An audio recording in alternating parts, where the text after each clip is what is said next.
For most of my career, I sat around boardroom tables with all men, and I was constantly saying to them, if you just did this, it would be better. If you just did this from an HR perspective, business would be better. And so most of the time, they didn't listen. So I thought it was time for me to put my money where my mouth was. So it was time for me to start my own business. I thought, I'm going to go out, start my own business, and I'm going to take my own advice. And so one of the things that was really important to me is that we got an office, because I wanted it to be legitimate, because for me, legitimate businesses had offices.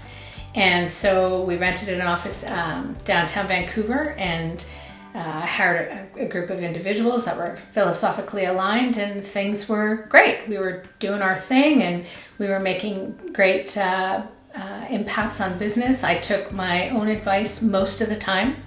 And I made a million mistakes along the way, and that's okay. And so about, I would say 2010, 2011, we started to have some challenges with our landlord. Our building had been bought 3 times. And so I started thinking about, our lease was about to expire. I was trying to think about what I wanted to do in the future as far as that goes. Should we renew for another 5 years? What should we do? So I engaged the team to see what they were thinking. And again, the same message was, we want more flexibility. We want to work from home. We want to live in different places. We don't want to live in the core of Vancouver.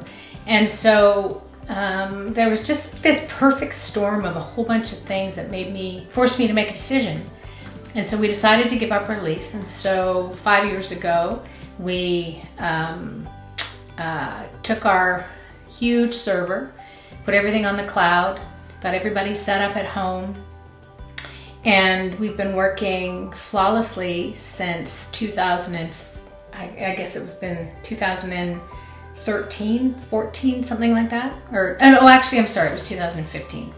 And we never looked back. I think about the money that I've saved on our monthly rent, the stress that it reduced for me because of all the things that come from running an office, all the logistics that go with that. And frankly, the staff were happier. Everyone was happier. And the goal then was, well, gosh, let's spend more time with our clients. Let's not spend time in the office. If we're not at our clients as much as we could be, we're not doing as good of a job as we could for them.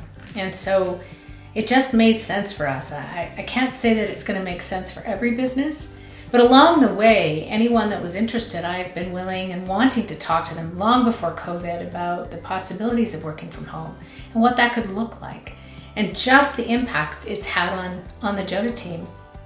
One of our team members lives in Squamish, and she used to commute in every single day from Squamish. She doesn't do that anymore. One of them lives in Langley. Again, would commute in, doesn't have to do that anymore. The time and stress that they've regained because of not having to commute has been enormous.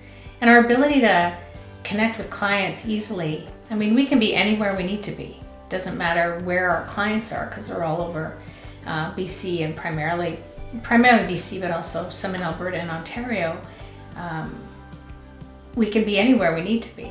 But on a day-to-day basis, on a regular basis, we work from home. The interesting thing, though, before COVID, was you would never know we worked from home. We were very, very careful about all our systems were set up that when you called in, you wouldn't even know that you weren't calling us in an office. We were always very careful about background noise, and there was no pets and no kids, and nobody would ever know. And so it's kind of funny now, all of a sudden we're all going, oh, it's okay. It's okay if people know that we're at home, because it's okay. So that's been a really cool change for us, that people accept it more. Because I remember a few years back, I ran into a gentleman who worked for one of the big banks, and he was working at home. And he said to me, Cori, I said, what are you doing today? He goes, I was working from home the last couple of days. He goes, but it's okay. Just so you know, I actually work well. I work hard. I do work hard when I'm at home. And it was an interesting comment, because of course that is what people's version of working from home look like, is that maybe if people work from home, they weren't working hard or working as hard as they could. And so what I'm encouraged to see today is that more and more people appear to be saying that, it's quite possible that people work the same, if not harder, at home. It's not for everybody, but you need to find out who it is for and which employees it works best for.